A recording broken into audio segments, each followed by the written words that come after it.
Welcome, everyone. Thank you for joining us today for the Investing in K-12 Infrastructure to Build Back Better discussion.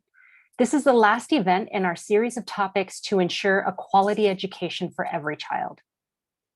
Closed captioning is available for this event by selecting the button at the bottom of the Zoom screen. Thank you to all who attended and participated in the first two of these events. I'm Laura Jimenez, and I'm the Director of Standards and Accountability on the K-12 Education Policy Team at the Center for American Progress, and I'll be facilitating today's discussion. On Monday, we released a report called The Compound Benefits of Greening School Infrastructure. It calls for federal investment in K-12 school infrastructure so that all students have healthy and safe learning environments. Not only do many of today's school buildings need to be brought up to safe conditions, but they've also got to be able to withstand the weather-related disasters ahead and to participate in the transition to clean energy. However, most school buildings, which house students who serve primarily Black, Indigenous, and Latinx students, are especially vulnerable to extreme conditions because they've got unaddressed repairs that have gone on for years, or maybe even decades. This afternoon, we continue to discuss the need for federal investment in K-12 infrastructure with experts in the field. Kicking things off, we have pre-recorded remarks from our keynote speaker, Representative Bobby Scott, followed by a diverse panel made up of experts who have backgrounds and perspectives throughout the education landscape. I'm joined by Race Clemens, middle school science teacher, Mary Falardo, Executive Director of the 21st Century School Fund, Gilbert Rosas, Energy Education Specialist at the Stockton Unified School District in California, my home state, and Lee Smith, Senior Policy Advisor at the Climate Jobs National Resource Center. We'll begin with opening remarks by Chairman Bobby Scott, who's joining us by video. Then we'll go through curated question and answer with the panelists, and then we'll be accepting some questions from the audience, which you can submit through the Q&A button at the bottom of your Zoom screen. So let's start with the video. Hi, I'm Congressman Bobby Scott of Virginia's 3rd District, and I chair the House Committee on Education and Labor. I'm sorry I couldn't be with you today, but I want to thank the CAP team for hosting today's discussion. The COVID-19 pandemic has exposed the fragility of our nation's school infrastructure. As schools reopen, millions of students and staff are returning to crumbling and unsafe classrooms. According to a recent report by the Government Accountability Office, more than half of all school districts need to repair major systems in more than half their buildings. This includes 4 in 10 districts that need to repair or replace ventilation systems in at half their buildings. This is important because the CDC has identified ventilation as a critical element for reopening schools safely.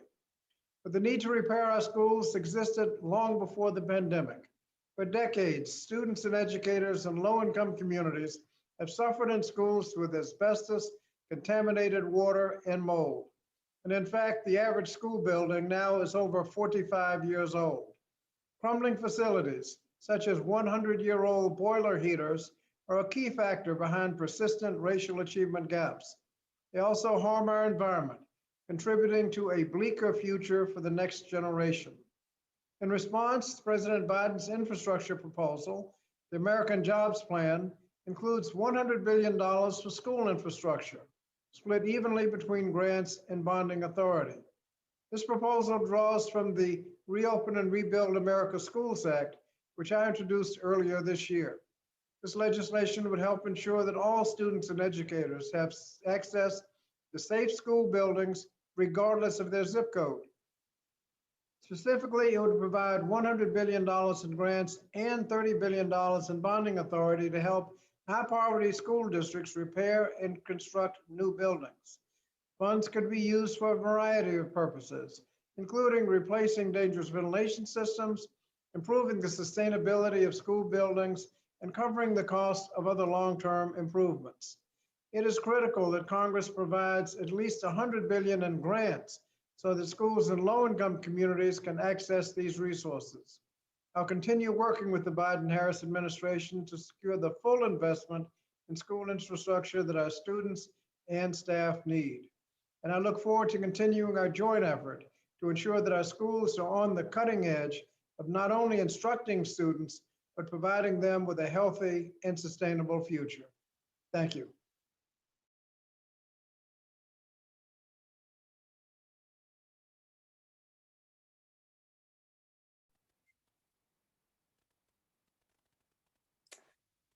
I'm excited to pick up where Representative Scott left off because he discussed the national policy context for school infrastructure and hinted at what the needs there are, citing some data from last year's report produced by the GAO. Each panelist will have 3 minutes to introduce themselves and talk a little bit about why they think there needs to be greater investment, federal investment in greening school infrastructure. Mary, let's start with you and everyone else jump in when you're ready. And the question is, how would you characterize the current state of K-12 infrastructure across the country? Are most schools in good condition and providing healthy learning environments for students and staff? And what upgrades do schools need to provide students and staff with healthy and safe learning environments? Thanks, Laura, for inviting me. I'm Mary Filardo from the 21st Century School Fund, and we're a nonprofit based in Washington, D.C. that has been working for the last almost 30 years to improve the conditions of public school buildings and grounds in particularly low wealth, high needs school districts. And my work started in the District of Columbia, and I'd kind of like to show you some photos from the schools here in DC, because I think sometimes when we talk about crumbling,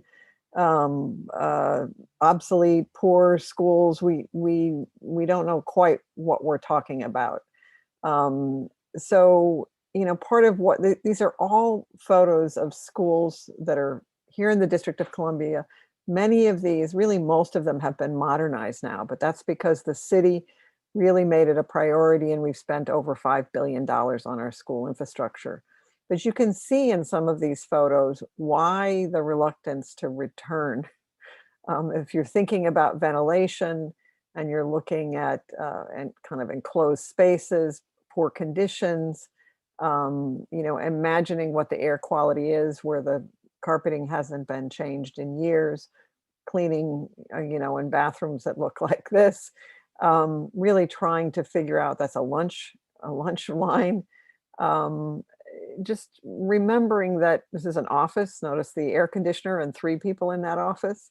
Again, no mechanical ventilation in that cafeteria. These are difficult conditions to deal with, and they really are can be found all over the country. That's a special ed class in the hallway.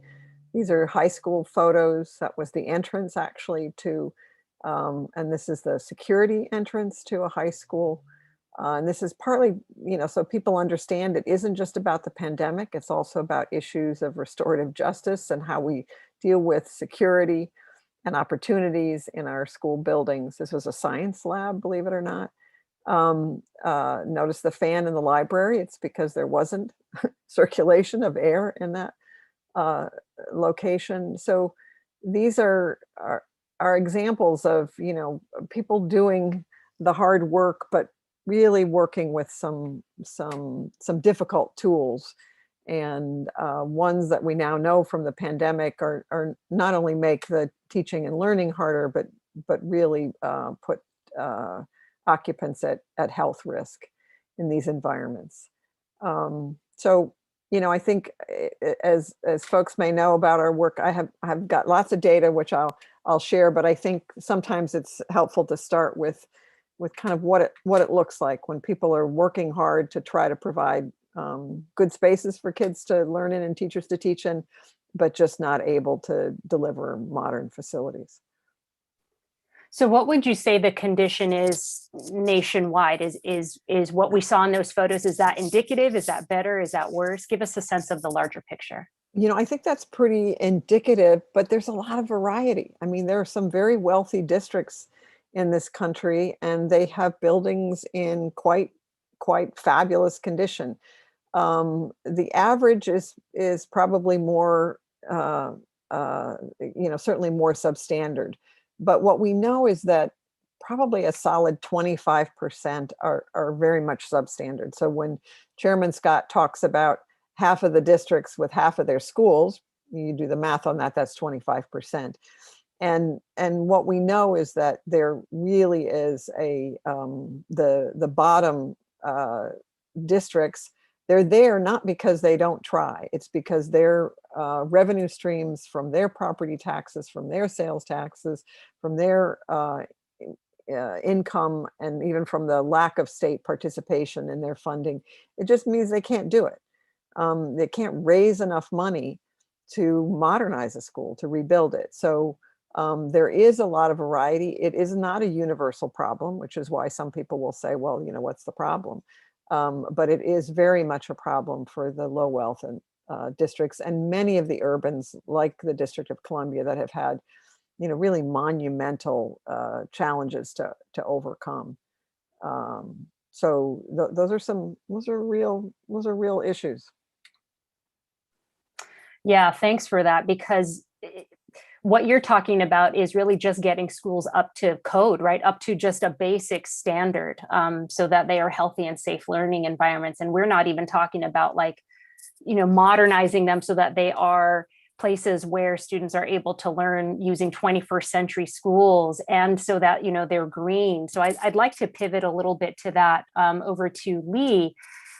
In what ways would greening and upgrading school buildings deliver short and long-term benefits for school communities, especially when it comes to student and teacher health and safety?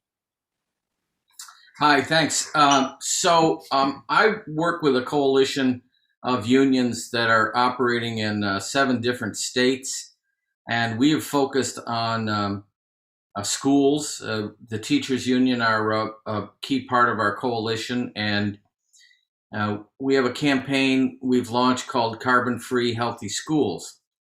And the goal is to reduce energy use and to increase the amount of renewable energy by energy efficiency, solar, and this is very important, upgrading the HVAC systems in the building envelope.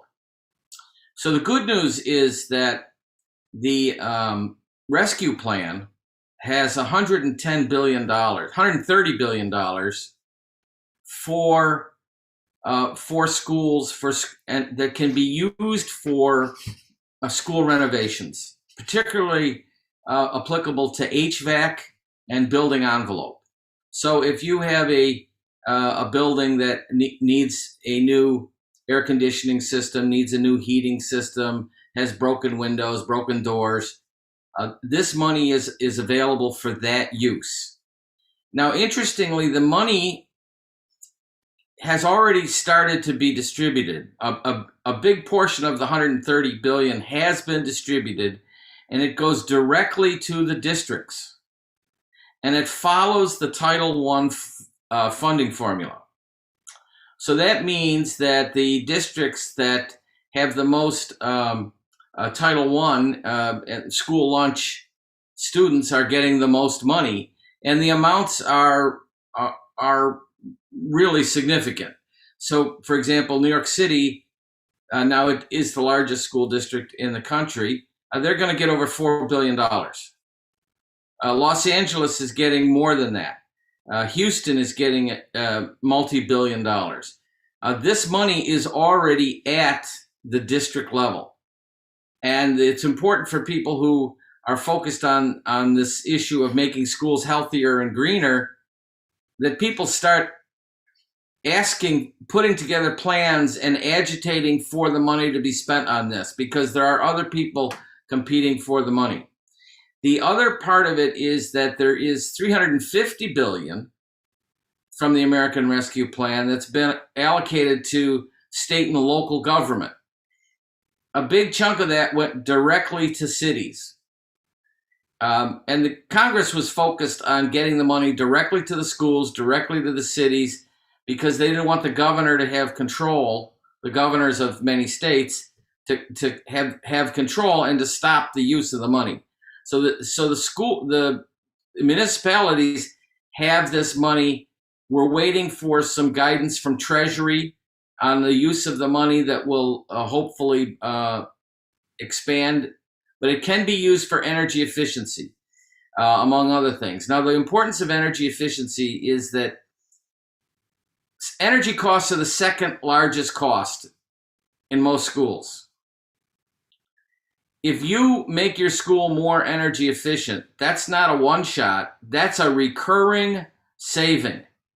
And that money can be reinvested in teacher training, in curriculum, in other kinds of ways to enhance the education. So it's very important.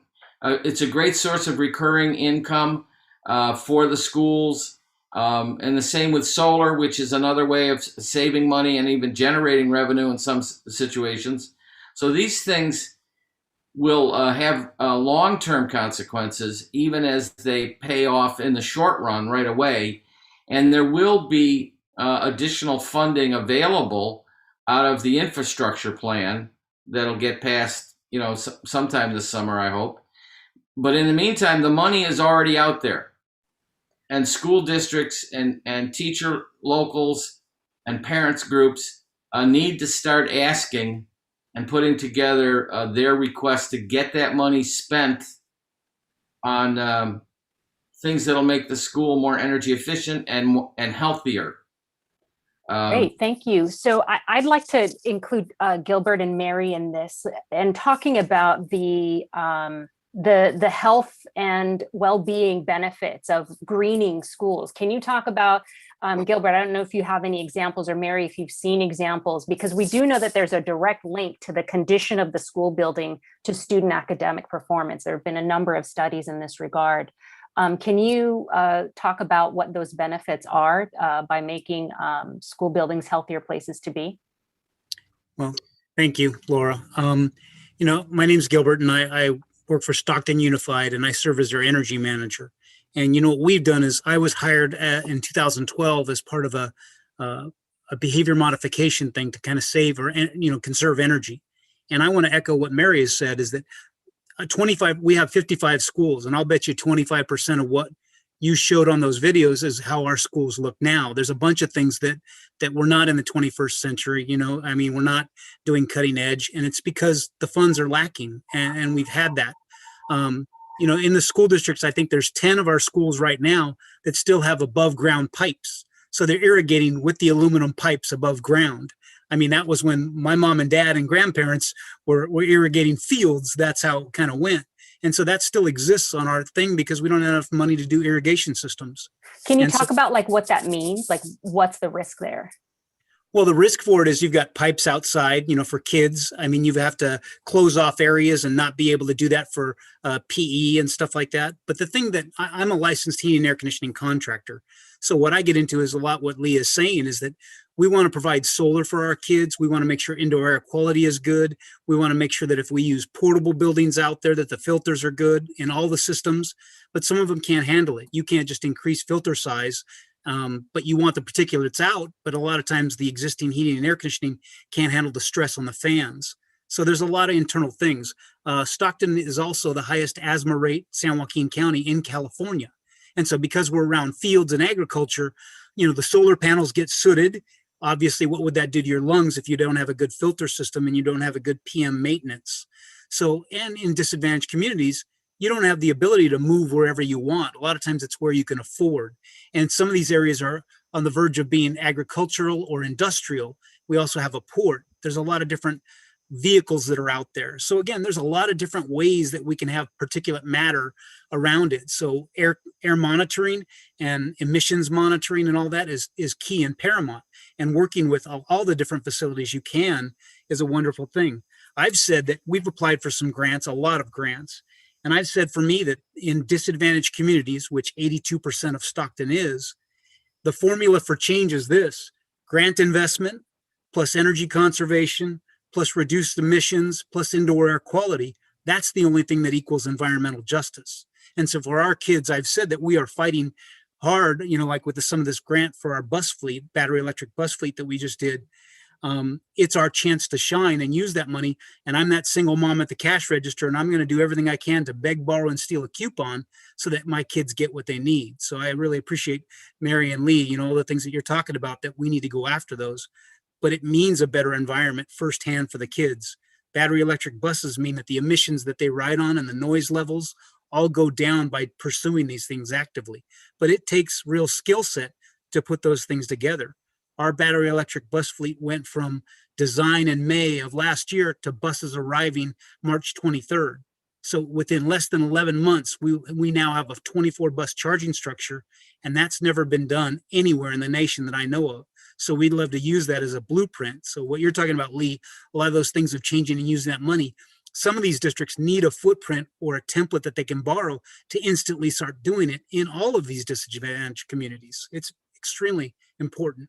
And we've used our energy patrol. We can put that link out for our student energy patrol to tell our story about how our students are teaching how to conserve energy, and then how battery electric buses will help. And they're fourth graders. So take a look at that link and see how cute those kids are. When I tell people to close the doors because the air conditioning's on, it's not that cute.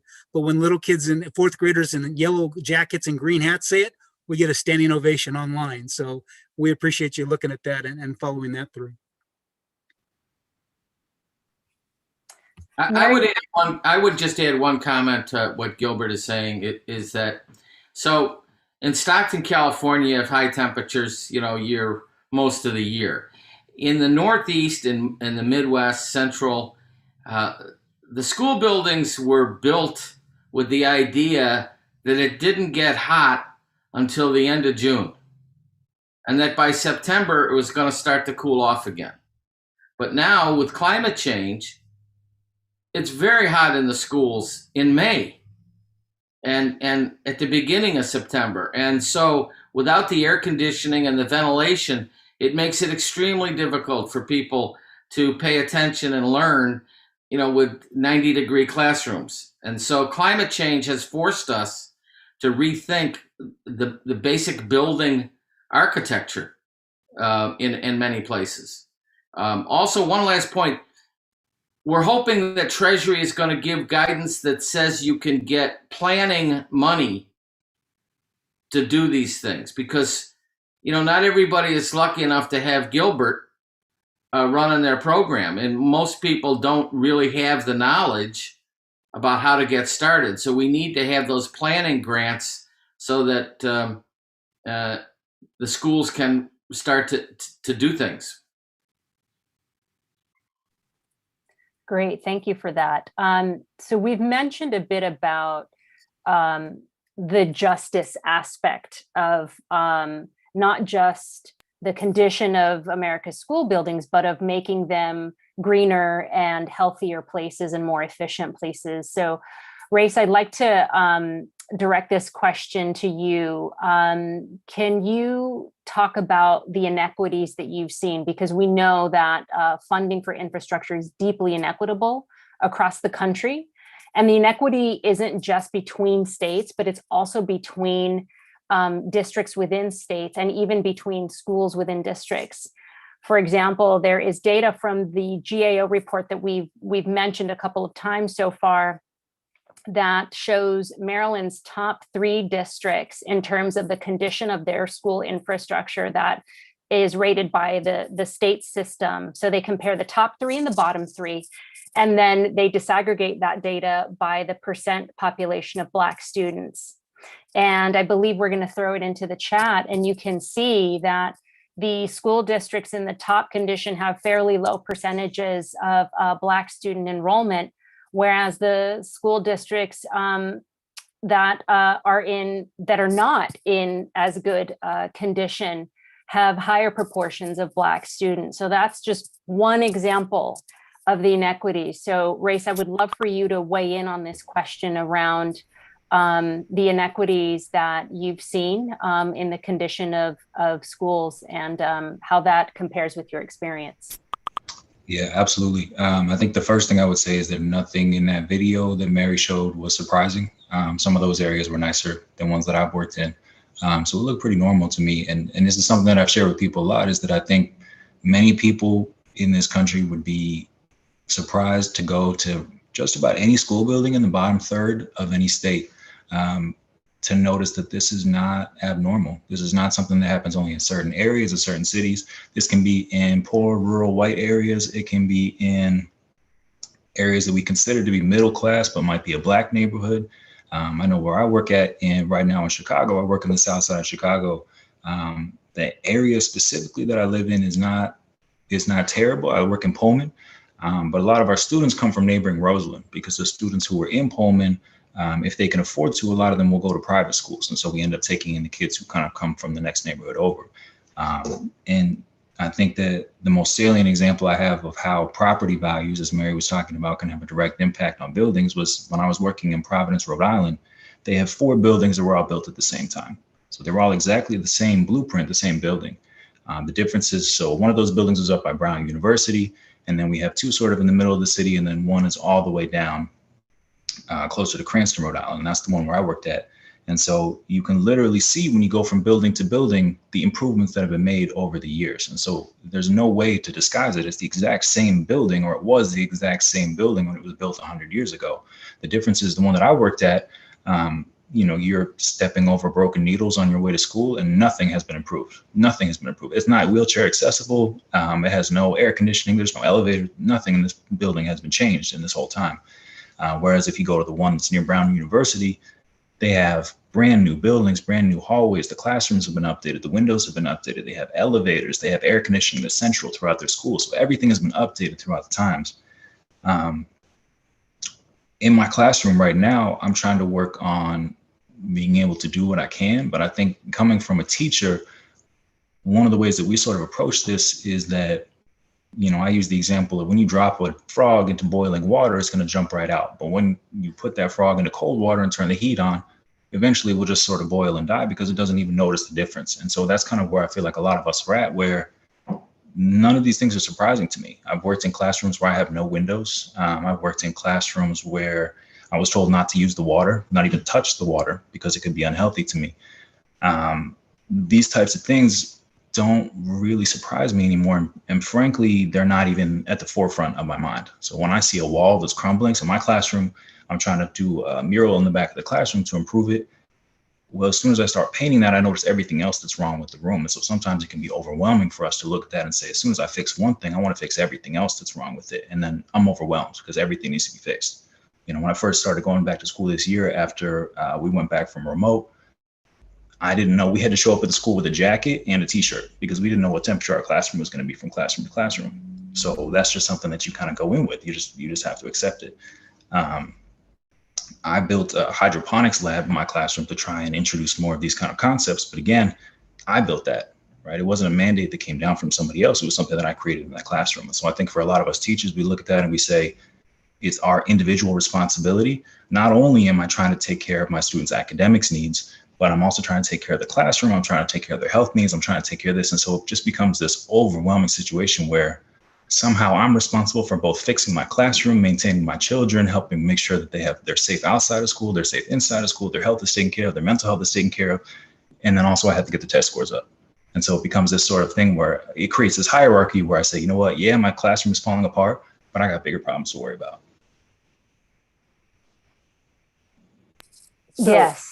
Go ahead, Mary. Laura, can it's raised such a great case for why it has to be a local, state, and federal responsibility. To just sort of say, oh, you're on your own in your school, you're on your own in your city, you're on your own in the state. It just doesn't make sense. And it is an overwhelming task unless we put it out on the table, we get better data. I mean, part of the problem is that there's been some willful ignorance about the scale of the infrastructure here, the importance of it, and the needs associated with it. And we've got on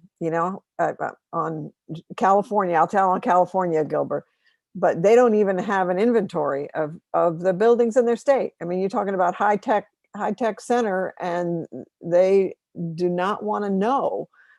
Illinois, ask them, well, what's the square footage of all the buildings in your state? They said, we don't have that data.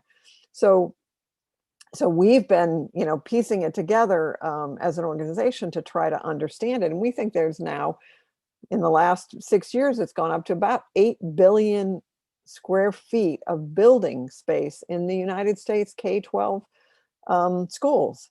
And this is a monumental responsibility, but we have, divided it among, 14,000 plus school districts, right? But we're not going to be able to bring it into the 21st century and sustain the kind of, environmental conditions that we need, health conditions that we need, and educational conditions that kids need in order to be able to support us all in our old years, unless we just sit down and try to figure it out. And if I can just go on a little bit more, when I started working on my kids' school, which was built in 1926, I realized that a community had actually built this school in the 20s. Somebody had come together and said, oh, this community needs a school, and they had built it.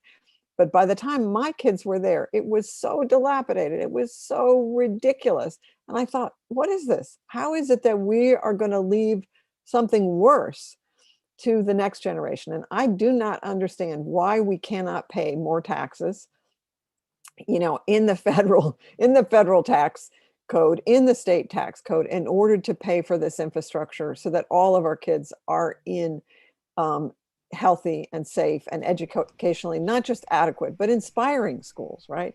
I mean, those Mary, can I ask hydroponic you a question? classrooms should be there. Yes, go ahead, Ray. Do you feel like that school building, the state of that building was indicative of the neighborhood around it and the infrastructure in the neighborhood surrounding it? Or do you feel like there was a big gap between? Well, it was the state interesting and because, state of course, this was stuff? in the city, in the District of Columbia, and it was mostly poor kids who were in that school building, and it was mostly Salvadoran refugees, and the neighborhood was actually a very wealthy neighborhood, but there were poor kids in the school, and so they had left it. And part of what's happened in the District of Columbia, and it's like shameful. I mean, that school that I worked on first for my kids to get modernized, it switched. It is now a very fancy school, right? As we've invested in it in the city, the demographics have changed. And this is partly why Chairman Scott's bill is so important, because it targets the poor districts and the poor kids. And if we don't strongly target those funds, they will not get to the highest need kids and the lowest wealth community. So that's a really important element, Lee, when you talk about people organizing, and that's part of what's going to happen in communities and at the state level to make sure that targeted funds get to the targeted populations. And, on my soapbox once more, even low enrollment schools in Chicago or in rural areas that are poor, they should be modernized. They should have investment. But what's happened so often is that if you're losing enrollment, they say, oh, well, why bother, right? But that's not right. That is really not fair on those communities or those kids. And it's part of why they're losing enrollment, is because there's no investment. To jump onto something that Mary was saying too about how the school had switched once it started to become improved, it started to go back to sort of the wealthier community. I know that one thing that I've experienced both within the communities and within the schools is that sometimes there's a push to say, don't make our schools or our communities better, because then they're going to take it away from us. So if we actually have a decent school, if we have a nice school building, if we have good facilities, if we have great teachers, well, all those students who are coming in from an area that can't get access to those things normally, they're going to get pushed out by the parents who no longer feel like they need to send their kids to private school. And so they're going to get pushed out. And so even in things like community gardens, I know I've worked in communities where they said, please don't plant any gardens because you're going to raise our property values. All of us are renting and we won't be able to live here anymore. So there becomes this we need to live in an area that is low enough that we can actually stay here. Otherwise, somebody else is going to take it from us. I mean, that's really, again, a strong case that you cannot separate the school community from the housing and the broader community. And this is where, Lee, when you're talking about the funding from ARP to mayors and to, states and locals, this is part of what they have the opportunity to do, is say, we're going to make sure that we look at the housing and the school infrastructure together, and we don't push people out of neighborhoods where we've modernized the schools, because that, you're exactly right, Grace. That happens. So part of what I hear folks saying, one, we don't quite have a very clear picture nationwide for all public schools. What is the condition that they're in? We don't have an accounting of that. And it sounds like, there should be a push within federal policy to do it, because that's the scale that you need it at, so that you can begin to really intelligently attack the problem. But I'm also hearing that we have to look holistically at the policies that frankly keep people poor, and keep them from being able to have better resources. So I don't know if anyone on this panel has experience with like how you can sort of approach it holistically like that, not just looking at school funding, but how are the housing policies contributing to this? How are the tax policies contributing to this? So that you don't get those situations where you do make the schools better and you're pushing the kids that need it out. Can anyone speak to that? Well, I can't speak to the whole aspect of it, but there's one thing that we're pushing in our campaign in the various cities we're working in. The thing about school renovation projects, they can be pretty big projects, and they can take many, many months to plan and execute, which means that if the construction companies, if the city and the construction unions have pre-apprenticeship programs in place, you're going to have a stream of, you're going to have a continuing opportunity for people to get training and to move out of pre-apprenticeship into an apprenticeship and to learn a skill, and also to link the occupational education in the schools to some of those things. And there's a looming shortage of construction workers in this country, and by focusing the construction activity in the areas that get the Title I funding, we're going to create an opportunity. If it's planned, it's got to be planned ahead of time, to create these career opportunities through pre-apprenticeship. And many of the building trades in New York and in Chicago are very aware of this and committed to it. So that's one aspect of trying, and that helps raise the income levels and create better jobs. The rest of what you're talking about, I don't have any much to say about that, but that's one aspect of how you can create good jobs in the process of rebuilding your schools. In my experience, a lot of it comes down to housing. I think that's one of those foundational aspects where if you don't have ownership of your home, or if you have the ability to have your rent changed, then you lose out on a lot of those positive aspects. And so something like gentrification can actually be a positive part of a neighborhood that no longer had a supermarket. Well, now it has a Whole Foods. That could be a positive thing for that community, but only if they have some way to actually maintain themselves within that community and be able to live there.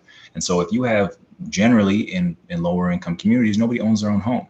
And so with that, you are completely you are able to be moved and shifted by those who do own that community, and those who do own that community are incentivized to make as much money as possible. To make that money, you want to make your neighborhood better so that you can raise those rents. So it becomes a cycle where everybody's just kind of, you are required to remain at the bottom. So until we can create some kind of housing stability where you have the option to be able to increase your neighborhood's value without it actually causing harm to you, we're never going to really be able to get out of this cycle of poor people just kind of keep getting pushed down the way.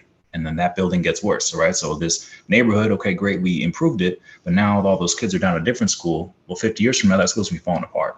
And then we're gonna cause the same thing. It's gonna keep happening over and over. Yeah, my takeaway is that we really have to think holistically about these projects. So not just as an education issue, but as a career pathways issue, as a housing issue. There are multiple intersections of school infrastructure in the community that it serves. So we are 40 minutes in. We have several questions from the audience. So I would like to dip into those and send them to you all. So the first question I have, I think this is probably directed toward Mary. Will the Build Back Better and American Jobs Plan include in their school infrastructure provisions allowing expenditures for K-12 public school restrooms? Yes, absolutely. In the Rebuild America Schools Act, it really does include money for planning, the allowable use for planning, design, construction, renovation, retrofitting, and really to address a whole range of problems, whether they're health issues, education issues, energy issues, environmental issues for the buildings and the grounds. So absolutely, that would be well covered by the Infrastructure Act. But in fact, it could also be covered through the American Rescue Plan because of the importance of personal hygiene as one of the mitigation requirements for COVID. So whether it's the hand washing or other things. So I think school districts could also feel quite comfortable if they had to go in and they wanted to renovate bathrooms with those funds, that would be doable. There is not guidance from I was just Ed going on to it. say. There is not guidance on it, but we are basically saying use your CDC layering, to the extent that you need to have things done in order to support those behaviors. Look at that, whether it's physical distancing or personal hygiene or building hygiene, including ventilation and envelope, as Lee said. But I think there's a strong case to be made for that, and there'll be a lot of folks supporting you in that. It sounds like there's a case to be made for perhaps joint guidance with the Department of Ed and CDC on how these various pots of funds could be used in both school infrastructure and COVID mitigation efforts, such as the example that you just listed, because it sounds like there are questions around exactly how those monies could be spent toward that effort. Mm-hmm. Okay, so the next question I have, and this one sounds like it's for Lee. This is from a parent in a green volunteer group. Where and how do we ask about this money in particular and how it's spent? And I'm thinking that's probably more at the local level. Okay, so the Department of Education has published data on the allocation of the $130 billion by school district. They've got some data on that. I think also in your state, the state education department probably has that data as well. And we've been breaking it down in the states we're working in, so we know how much each district in Illinois is going to get. So that the data is out there. The same for the $360 billion, how that's allocated. The Department of Education has the allocation data. Also, on the issue of permission, I don't think that the Department of Education is going to stop people from using the funds for projects that are clearly contemplated by the statute. This is not a grant application program where you have to ask the Department of Education for permission. You don't have to ask your state education department for permission. They specifically sent the money to the districts so that the district could make the decisions about these things. Now, people have to be reasonable, and you can't use the money to put in a turf soccer field or something, but it's pretty clear that the decision making is at the local level. Yes, as long as their expenditures are within the allowable uses of funds, but there just may be questions about what's allowable. So the next question, and it looks like this is for anyone. Has any thought been given to include in the legislation potential education opportunities many of the changes will create? For example, kids in science class could study the energy efficient gains or study the effects of climate change on the local community infrastructure like schools. And I'm guessing this would be referring to like a school infrastructure bill. Well, I'd like to speak on that. One thing that we've done is at the new bus yard for the battery electric buses, we invited one of our schools, Merlot Institute of Environmental Technology. And what they're doing is they're illustrating and doing a storybook about story of a sunbeam. So how the science class is actually saying how we turn that sunbeam into the transportation yard and how it works on solar panels and how it actually can, the mechanics behind running a bus. And so we've really engaged our students. Again, that's the next Energy Patrol video, is showing how they teach other younger students how to do that. And then at the same time, just like any storybook, you're telling parents and the community as well. So we've used our students to teach those lessons. I think that's really important. And I think those are opportunities that are out there with the changes in infrastructure. But one of the things with the infrastructure bill that we've actually been really careful about is that it is different. Capital outlay is different than general operating. And we want it in the national infrastructure bill with the roads, with the bridges, with the ports, because it is infrastructure just as they are, which means it's different than the general education dollars, because we don't want to be competing with general education dollars. We want to be really supporting those activities and those, that mission of knowledge transfer.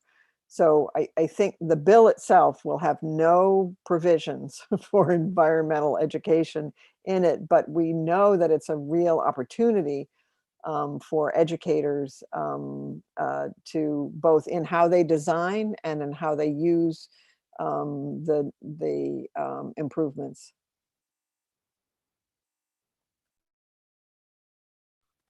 Okay, we've got one more question.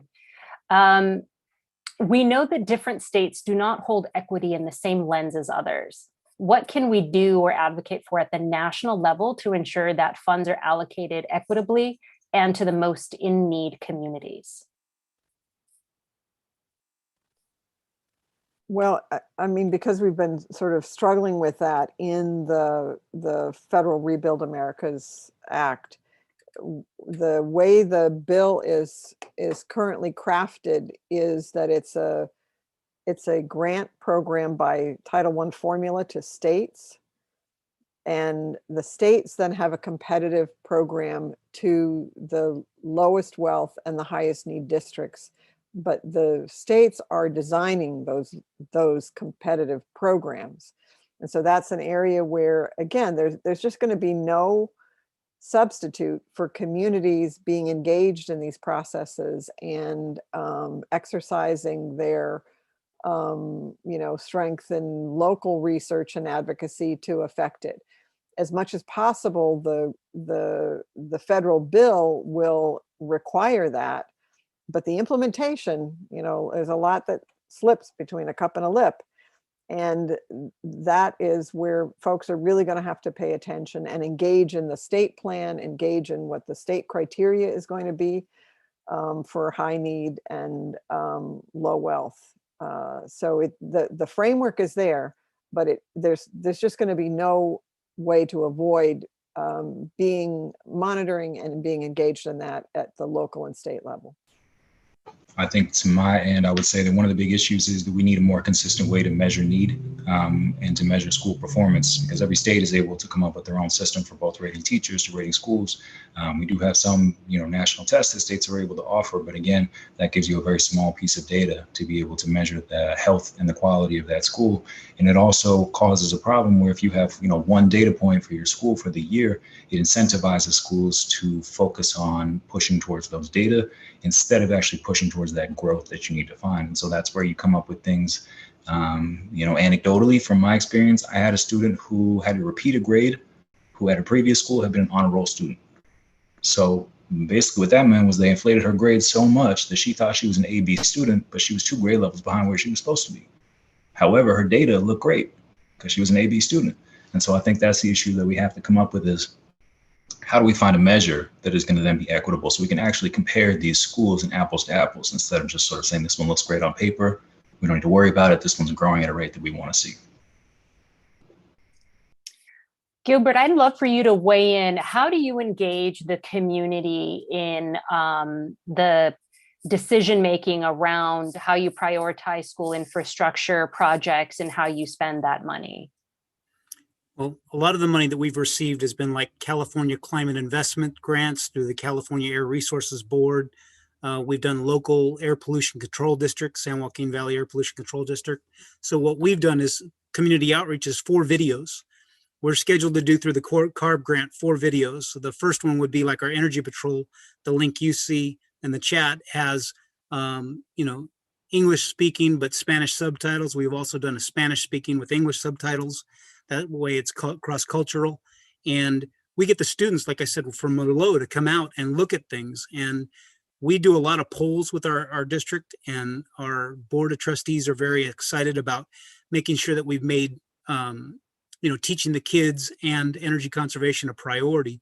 As Lee was talking about, I think we needed funds. That's some of the help we wanted in planning. And because we've done that through these different things, it's been an awesome thing. And so we actually have 60% of our schools have solar on them. We have 2 battery storage at the 2 largest high schools. So that reduces our peak demand and our charges, our electricity. And so we reinvest those monies. Like he was saying, Lee also said, is that we don't want a one-time meal. We want pilot programs to turn to ongoing. And so by parlaying all these things together, you get returns year after year in that same thing. And that's what we try to do, is do that, where our money, feeds itself and pays for itself and has a long-term growth to 0 emissions entirely. And so we've done a lot of things. We'll have ribbon cutting ceremonies. We'll have surveys. We'll actively get them together. We were talking about, as we get new electric buses, we'd hold the training sessions for our people at the high school, Merlot or Weber Tech. And then we'd even invite the community there to learn about it too. So how cool would it be for students to get a certification saying they're good to work on those things? Charger tech mechanics for battery powered equipment, they make $90,000 a year. And so we try to support the community to learn, as well as our students, and be involved in the whole process.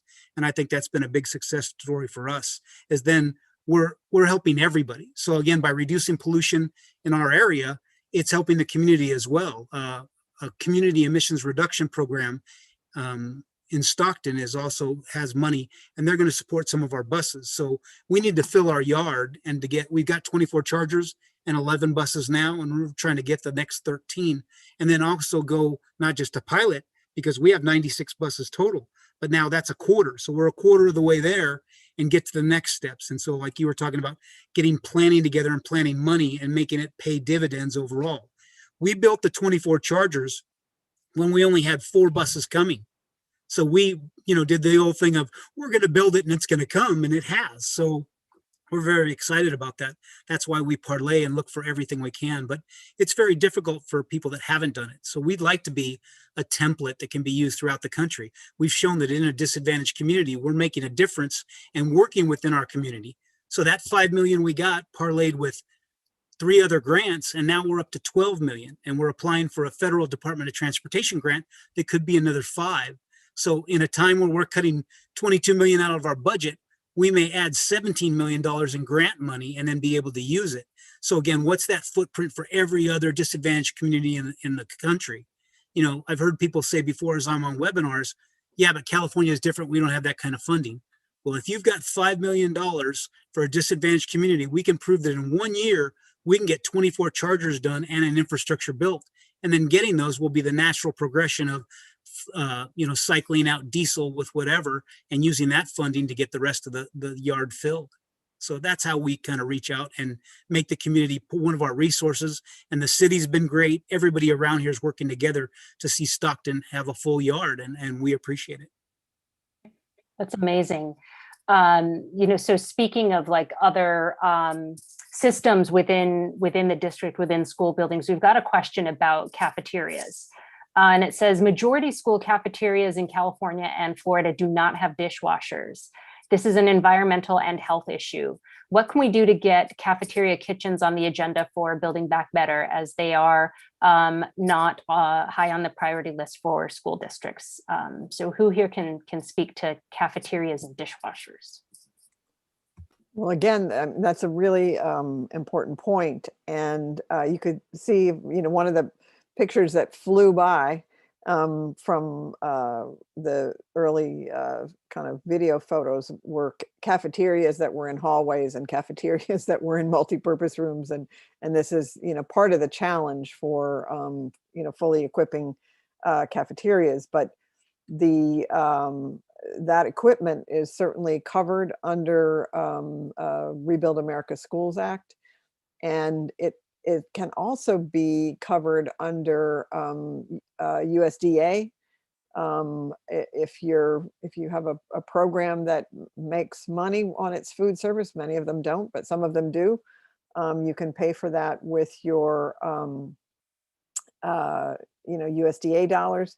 But oftentimes the problem is one that it takes a more comprehensive plan and modernization in order to set up a full working kitchen. And that's certainly something that should be done in the planning and can be done in the planning, and looking at composting as well as the water, the compost, all of those, the quality of the food, even whether or not there's schoolyard gardens that can help support the kitchens. There's some really creative work that's been done on school eating. And again, that's part of why we think it's so important that there be a comprehensive program, that we're not just taking the school like piece by piece. We're not just doing a bathroom or just a kitchen, but when you can look at this together and holistically, you look at the community, you look at the school, you look at the programs, and communities will be enormously creative and practical to get, I think, some really high quality facilities in our very low wealth communities. Mary, your response is touching on this last question, which we've got a minute for, and that's, how do you manage local control with best practice and high expectations and great facilities? Well, I mean, I started this as a mom in a school in a urban district where the moms were they might have been afraid of us, but they didn't really listen to us very well. And I think in part it has to do with the planning. Getting your local data, doing your local planning, engaging in processes that document progress, so that if you document the problems in your school and you write it down and you share it and you go through all of those very difficult pieces of democracy, you show up at the meetings, you show up at the town halls, you testify at hearings, you show up when it's budget time to get the budget to reflect your priorities. I mean, these are the things that we did, try to get the boards to pass resolutions and pass priorities. There's a lot of work that can be done. There's a document that we can share with folks called For Generations to Come. It's a leadership guide on school facilities that I did actually with my sister, who was engaged in another district and on these kinds of issues. And so it's work. It's a lot of work, but there really is progress that can be made with local communities documenting their concerns, expressing their vision, and developing plans to implement them.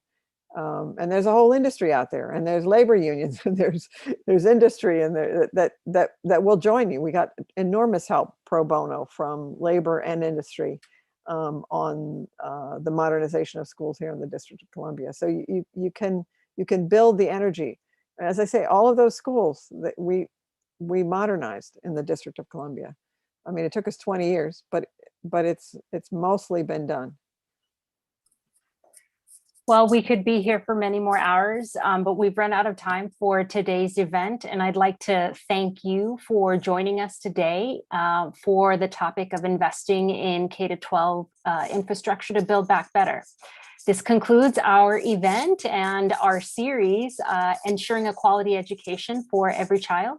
Thank you to everyone who participated and attended in the previous two events, as well as this one. Take care. Bye-bye.